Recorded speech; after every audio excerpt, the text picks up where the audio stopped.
So here we have the BMW 320i on a 10 plate. I'm going to start off by showing you around the outside of the car, and then we'll hop in and run through some controls on the inside. From the outside you can see it's a 4-door car with alloy wheels. Let's start off inside the boot and then work our way around the rest of the car from there. As we approach the back of the car you can see we have reversing sensors. Plenty of boot space available there too. Okay, so we're just going to work our way back around to the front of the car and then we'll hop in and run through some controls on the inside. But now that we've done a full circle of it, you can see it's in excellent condition the whole way round.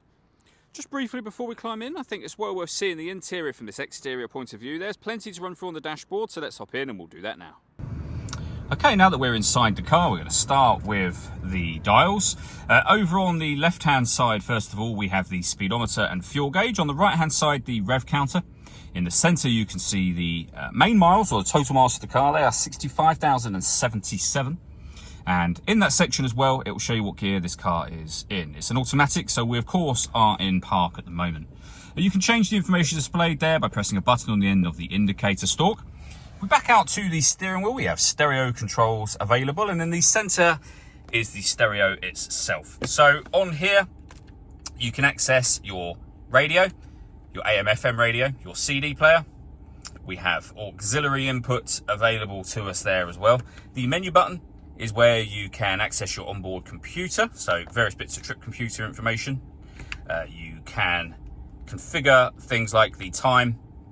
Just here, the temperature, for example, you can change to kilometers an hour instead of miles per gallon. Whatever it is that you might want to change, you can do that over here. Either use this dial or the buttons that are directly below the thing you'd like to access. We have the main volume for the stereo on this section as well.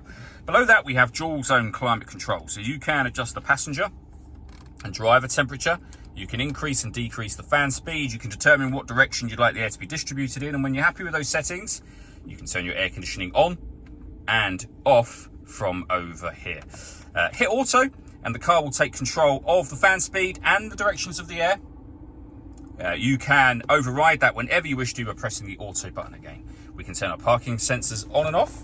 We have a cigarette lighter, which can be used as a 12-volt charging socket, and some storage or an ashtray just here.